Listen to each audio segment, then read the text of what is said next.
तो मेधावी छात्र छात्राओं का सम्मान समारोह है। 10वीं और 12वीं की परीक्षा में उत्तीर्ण छात्रों का सम्मान मुख्यमंत्री पुष्कर सिंह धामी ने किया और छात्रों का सम्मान इससे पहले भी वो कई बार कर चुके, इस वक्त भी वो सम्मानित करने के बाद संबोधित कर रहे हैं। और स्वास्थ्य के भी मंत्री के नाते जो लगातार इन सभी क्षेत्रों को आगे बढ़ाने के लिए विशेषकर शिक्षा के क्षेत्र में काम करने वाले हमारे शिक्षा मंत्री आदरणीय डॉक्टर धन सिंह रावत जी और जिन्होंने बहुत कम शब्दों में यहाँ पर सागर में गागर भरने का काम किया। और मैं अपने विद्यार्थी जीवन से, वो मेरे भी सीनियर रहे हैं, नोएडा एडिटोरियल के हेड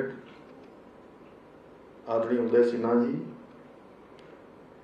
हमारे स्टेट के यहाँ के उत्तराखंड के संपादक अमर उजाला के आदरणीय दयाशंकर शुक्ल जी, हमारे हल्द्वानी के एडिटोरियल को देखने वाले श्री अनूप वाजपेयी जी, वर्मा जी,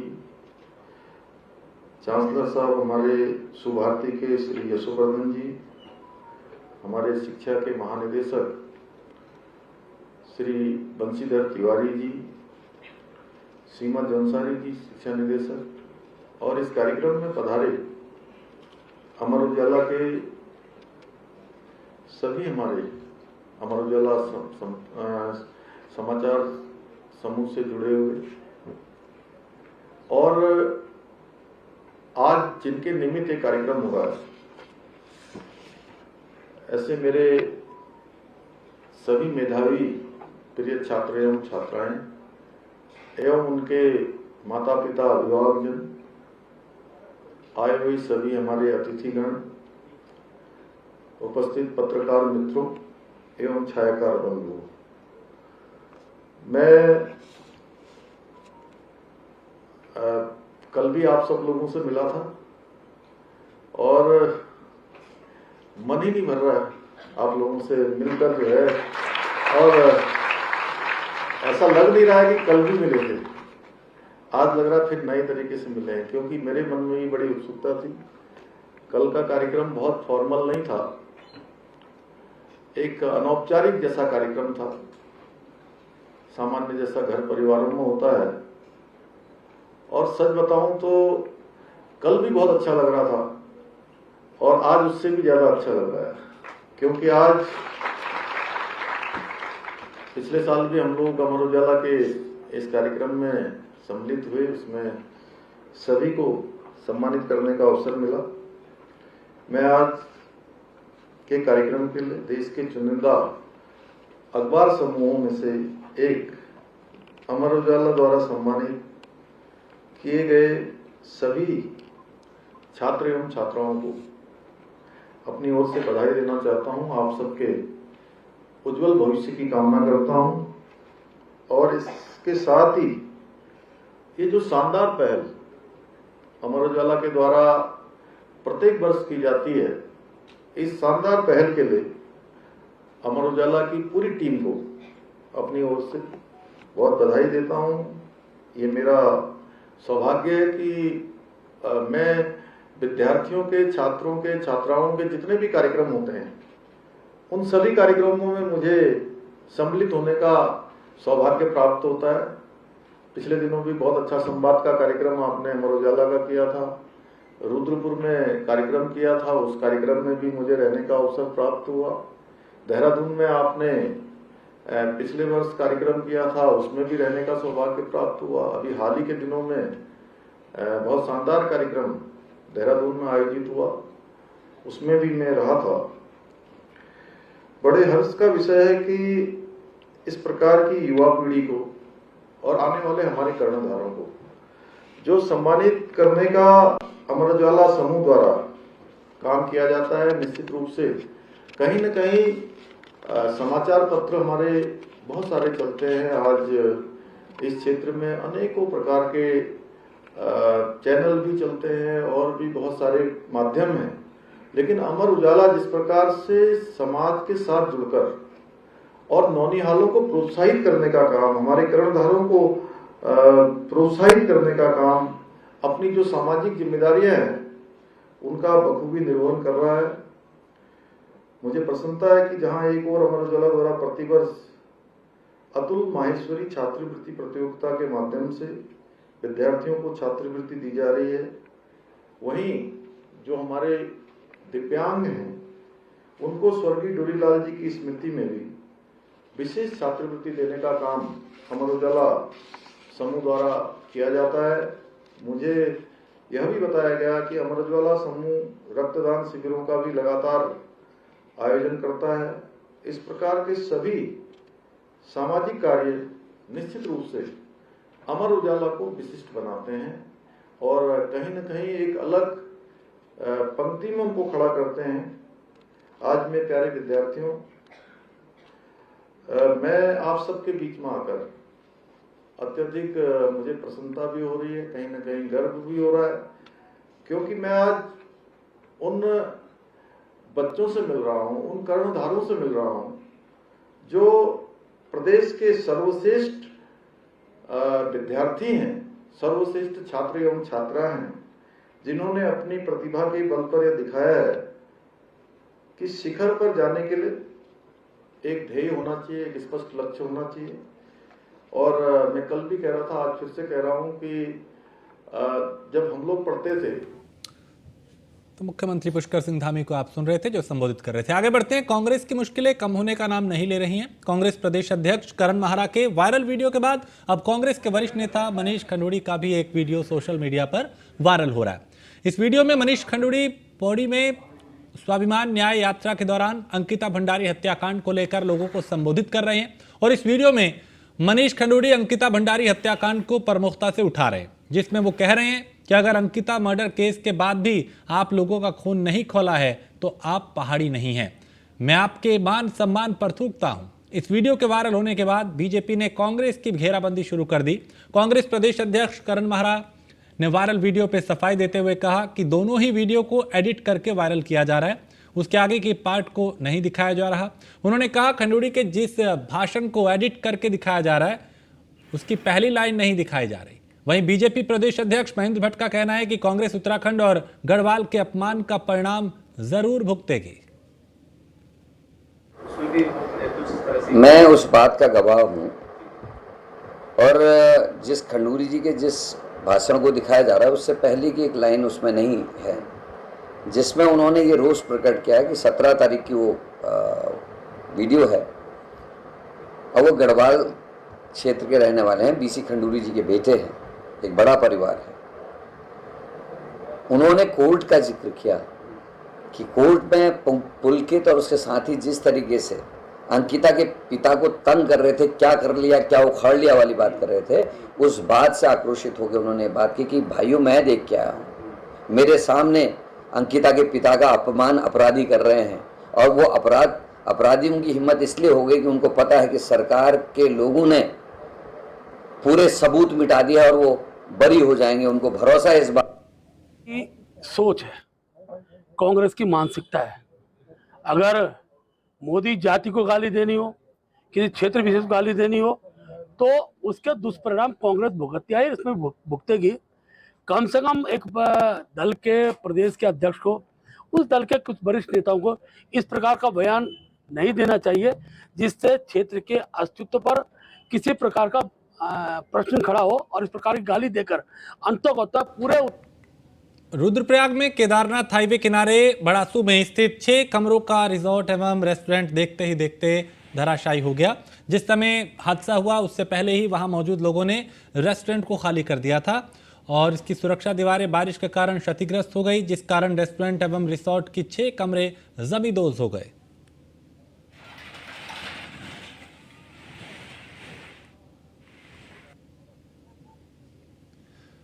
और कैबिनेट मंत्री सौरभ बहुगुणा ने लक्सर के बाढ़ग्रस्त कृषि और ग्रामीण क्षेत्र का निरीक्षण किया। इस दौरान उन्होंने कहा कि हरिद्वार जनपद क्षेत्र में इस तरह की आपदा का आना बेहद दुखद है और प्रदेश के मुख्यमंत्री समेत कई कैबिनेट मंत्री भी प्रभावित क्षेत्र का स्थलीय दौरा कर चुके हैं और उनके द्वारा भी आज मौके पर निरीक्षण के जरिए नुकसान का जायजा लिया जा रहा है, जिसके बाद नुकसान के मुआवजे को लेकर उचित आकलन करते हुए अग्रिम कार्रवाई की जाएगी।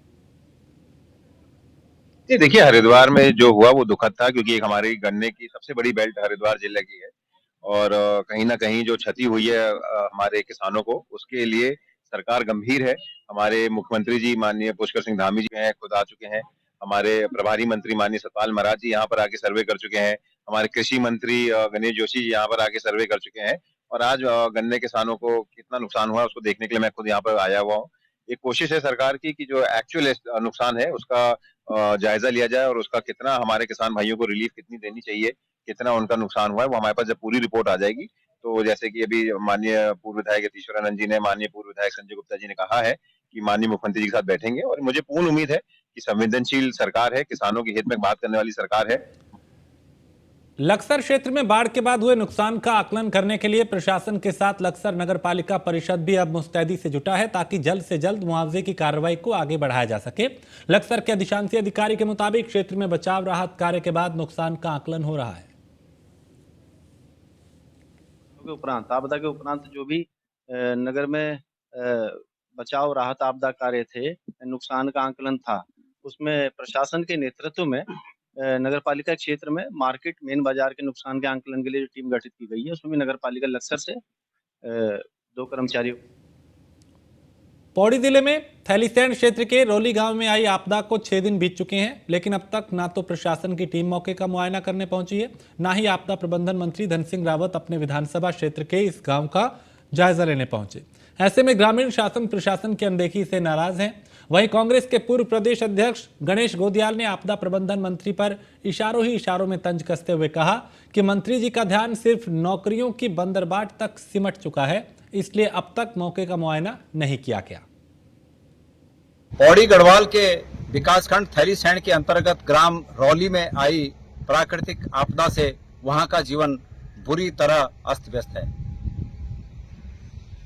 काफी समय बीत जाने के बावजूद 8 किलोमीटर की दूरी पर वहां विकासखंड का मुख्यालय है और तहसील का मुख्यालय है, लेकिन जानकारी मिली है कि वहां पर एसडीएम बैठते हैं, लेकिन अब तक भी एसडीएम वहां उन लोगों के दुख दर्द को समझने के लिए, उनके आंसू पोंछने के लिए अभी तक नहीं पहुंचे। मुझे ये भी पता चला है कि जब एसडीएम ही नहीं पहुंचे तो वहां पर बड़े अधिकारी कहां पहुंचेंगे और फिर विधायक और मंत्री तो फिर। हमारे गांव में बादल फटने से बड़ा हादसा हुआ है, जिसमें गांव के कितने भाग हो चुके हैं, गौशाले टूट चुके हैं, मवेशी बह चुके हैं और कई तरह की जान माल की हानि हुई है। रास्ते मोटर मार्ग टूटने से मवेशियों को चारा लाने में भी दिक्कतें आ रही हैं, आना जाना ठप हो रखा है और गांव में रास्ते, नाले और ये पुल सभी टूट चुके हैं। राज्य सरकार और प्रशासन की तरफ से कोई भी सहायता प्रदान नहीं की गई है और सभी गांव वालों का यही निवेदन है कि हमें जल्द से जल्द कुछ मदद पहुंचाई जाए और हो सके तो। और तीरथ सिंह रावत ने न्यूज़ 1 इंडिया से खास बातचीत की। पौड़ी गढ़वाल से बीजेपी सांसद हैं तीरथ सिंह रावत। तीरथ सिंह रावत ने स्वामी प्रसाद मौर्य पर निशाना भी साधा और कहा कि दिशाहीन हो गए हैं स्वामी प्रसाद मौर्य, भगवान स्वामी प्रसाद मौर्य को सद्बुद्धि दे और बद्रीनाथ धाम पे सवाल उठाना हिंदुओं का अपमान है। मेरे साथ बातचीत करने के लिए उत्तराखंड के पूर्व मुख्यमंत्री और वर्तमान में बीजेपी सांसद तीरथ सिंह रावत जी हैं। सर, स्वामी प्रसाद मौर्य अक्सर विवादित बयान देते रहते हैं। एक बार फिर उन्होंने कहा कि जो बद्रीनाथ धाम है वो पहले बौद्ध धाम था और लगातार वो कहीं ना कहीं हिंदू मंदिरों पर प्रश्न चिन्ह खड़े कर रहे हैं। देखिए, स्वामी प्रसाद मौर्य जी भटक गए हैं, दिशाहीन हो गए हैं और कभी वो राम पे, कभी वो अयोध्या पे, कभी किसी उस पे, और आज बद्रीनाथ पे भी कह रहे हैं तो दुर्भाग्यपूर्ण है। और मेरी उनको एक ही सलाह है कि भगवान उनको सद्बुद्धि दे और वो सही सतमार्ग पर चलने का काम करें और मुझे लगता है कि जल्दी ये ईश्वर उनको सद्बुद्धि देगा। तो ऐसा अनाप शनाप बयान देना और जो कि हमारे समाज के लिए है और ये उपासना केंद्र हैं, ये धार्मिक स्थल हैं, इन पे जो बरसों से ऋषि मुनियों के समय से ये जो स्थापित किए गए हैं और इन पे इस प्रकार कहना तो दुर्भाग्यपूर्ण। आपको लगता है कि इस बयान के लिए स्वामी प्रसाद मौर्य को माफ़ी मांगनी चाहिए? निश्चित है, माफ़ी क्या मांगनी, इसी बयान के न जाने कितने मैंने कहा ना कि उन्होंने इस प्रकार के बयान दिए हैं और मैं कह सकता हूँ कि अब उनका दिमाग जो है अब पूरी तरह इससे अलग हट करके जो कह रहे हैं तो ठीक नहीं है, दिशाहीन है। धन्यवाद सर हमारे साथ बातचीत करने के लिए। वीडियो राज के साथ पीयूष तिवारी, नई दिल्ली। उत्तराखंड हाईकोर्ट ने हरिद्वार जिले में सरकार द्वारा स्लॉटर हाउस को संपूर्ण रूप से बंद करने के खिलाफ दायर जनहित याचिका पर सुनवाई की। मामले को सुनने के बाद मुख्य न्यायाधीश विपिन सांघी और न्यायमूर्ति राकेश थपलियाल की खंडपीठ ने हरिद्वार में स्लॉटर हाउस पर लगी रोक को जारी रखा है। अब मामले की अगली सुनवाई 28 नवंबर को होगी। कोर्ट में सुनवाई के दौरान याचिकाकर्ता की तरफ से कहा गया कि इस मामले में जल्द सुनवाई की जाए, क्योंकि सरकार पूरे हरिद्वार जिले में स्लॉटर हाउस पर रोक नहीं लगा सकती। राज्य सरकार की तरफ से कहा गया कि सरकार ने केवल स्लॉटर हाउस पर रोक लगा रखी है, खाने पर नहीं। मामले के अनुसार सरकार ने 3 मार्च 2021 में आदेश जारी कर हरिद्वार जिले में स्लॉटर हाउस पूर्ण रूप से बंद कर दिए थे, जबकि पहले धार्मिक स्थलों तक ही यह आदेश लागू था, जिसके खिलाफ मंगलोर निवासी ने जनहित याचिका दायर की थी। और याचिका में कहा गया कि सरकार धार्मिक क्षेत्रों में मांस की बिक्री प्रतिबंधित कर सकती है, लेकिन पूरे जिले में नहीं कर सकती। जो याचिकाकर्ता हैं वो इस बात को लेके आए हाईकोर्ट के सामने। उनके 2 कथन मुख्य हैं। नंबर 1 कि जो हरिद्वार की नॉन वेजिटेरियन पॉपुलेशन है, जिसमें मुस्लिम पॉपुलेशन भी, हरिद्वार के बहुत सारे तहसील ऐसी हैं जिनकी मुस्लिम पॉपुलेशन 75% से ज़्यादा है, और नॉन वेजिटेरियन खाने वाले लोग हिंदू मुसलमान दोनों हैं। ऐसा नहीं है कि हिंदू या दूसरे धर्म को फॉलो करते हैं, क्रिश्चियंस या वो लोग नॉन वेजिटेरियन नहीं खाते, ऐसा नहीं है।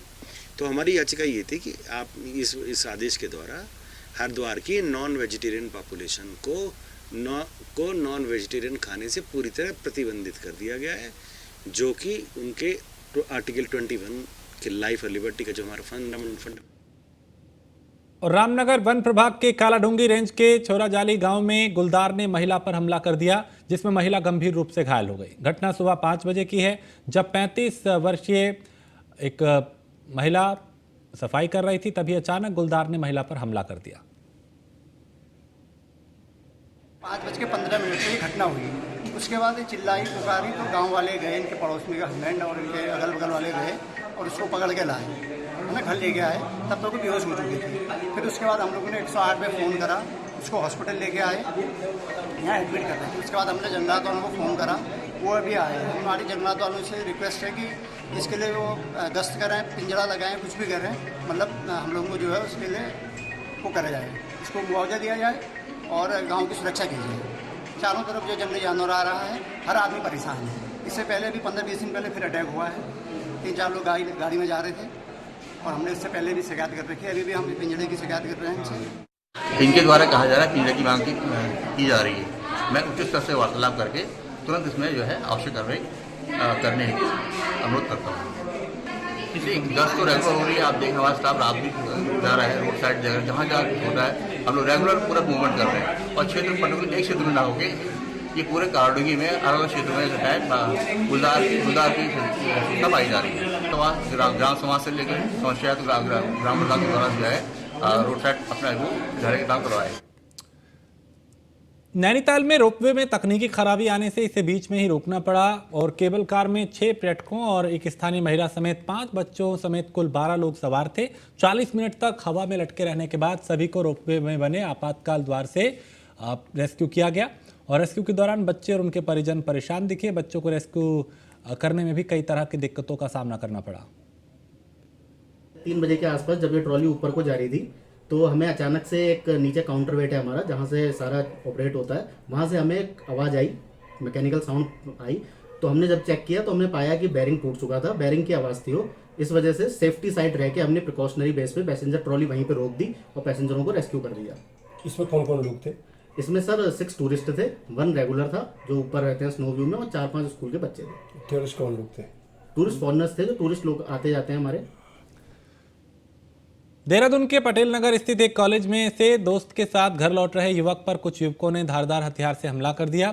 हमलावरों की संख्या 15 से 20 बताई जा रही है। हमले में युवक गंभीर रूप से घायल हुआ है, उसके सिर पे काफी चोट आई है। युवक को अस्पताल में भर्ती कराया गया। आरोप है कि कॉलेज के गेट के पास से समुदाय विशेष के 15 से 20 युवकों ने उसके दोस्त को धक्का देकर गिरा दिया और अमन पर धारदार हथियार से हमला कर दिया।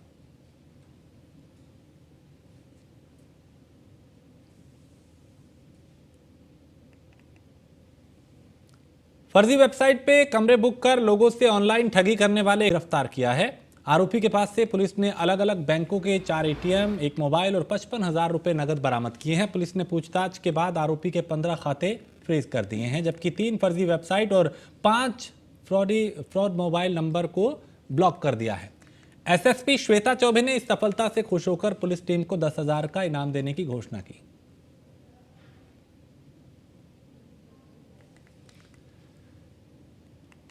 पौड़ी में मुख्य चिकित्सा अधिकारी डॉक्टर प्रवीण कुमार ने जिला चिकित्सालय पौड़ी में यूविन पोर्टल पे ऑनलाइन टीकाकरण कार्यक्रम का शुभारंभ किया। जिले में यूविन प्लेटफॉर्म में ऑनलाइन टीकाकरण की शुरुआत होने से अब गर्भवती महिलाओं और बच्चों के टीकाकरण की जानकारी के साथ अगले टीकाकरण की तारीख मोबाइल मैसेज से प्राप्त हो सकेगी। यूविन पोर्टल एक अनआइडेंटिफाइड वर्कर्स एक आइडेंटिफिकेशन नंबर होता है, जिस पोर्टल में जितने भी बच्चों को 0 से 5 साल में टीके लगने हैं वो डिजिटलाइज इनकी पूरी इन्फॉर्मेशन इस पोर्टल में जाएगी। और जैसे कि समस्या होती थी कि डिलेड वैक्सीनेशन की समस्या होती थी और कभी भी जैसे यहाँ पे सेल्फ रजिस्ट्रेशन का कोई ऐसा था नहीं, तो इसमें सेल्फ रजिस्ट्रेशन भी एक ऑप्शन आ गया है और किसी भी बच्चे का पूर्णतया रियल टाइम पे इसमें टीकाकरण होगा।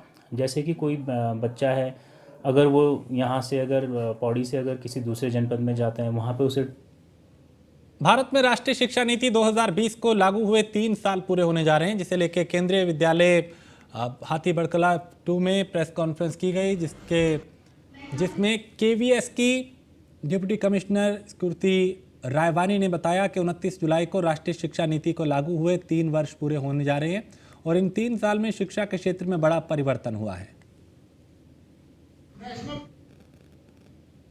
कारगर तरीके से फाउंडेशनल स्टेज से लेकर और आगे के जो क्रियाकलाप है राष्ट्रीय शिक्षा नीति के 2020 के तहत वो बिल्कुल लागू किए जा रहे हैं और इफ़ेक्टिव उसके रिजल्ट आने शुरू हो जाएंगे। क्योंकि फाउंडेशन अगर मजबूत है, जो हमारा FNL की बात करते हैं उसके हिसाब से, तो हम मान के चलते हैं कि जो हमारे बच्चे अब आगे जाएंगे वो जो वैश्विक डिमांड की बात करते हैं, विश्व स्तर पर जो हमारी ज़रूरतें हैं और जो स्किल एजुकेशन की बात करते हैं, सेल्फ एंटरप्रेन्योर की बात करते हैं, तो उसको पूरा करेगा। और हम मान के ये भी चलते हैं कि जो हमारे माननीय प्रधानमंत्री जी का जो एक विजन है देश के युवाओं के प्रति, देश की युवा शक्ति के प्रति, वो जरूर कारगर हो। नीति के 3 वर्ष पूरे होने को हैं और केंद्रीय विद्यालय संगठन में राष्ट्रीय शिक्षा नीति को क्रियान्वयन के लिए सभी कारगर कदम उठाए जा रहे हैं। राष्ट्रीय शिक्षा नीति का जो विज़न है, एक 21वीं सदी के लिए हमें बच्चे को तैयार करना है, integration of local with the global, और साथ ही साथ एक आत्मनिर्भर भारत के लिए तैयार करना। रटंत जो हमारी व्यवस्था चली आ रही थी उससे हट करके बच्चे को क्रिटिकल थिंकिंग और क्रिएटिव थिंकिंग के लिए तैयार करना, उसको एक तार्किक शक्ति प्रदान करना, ये इस विजन के साथ हमारा नेशनल एजुकेशन। और इसी के साथ इस बुलेटिन में फिलहाल इतना ही। आप बने रहिए न्यूज़ वन इंडिया के साथ।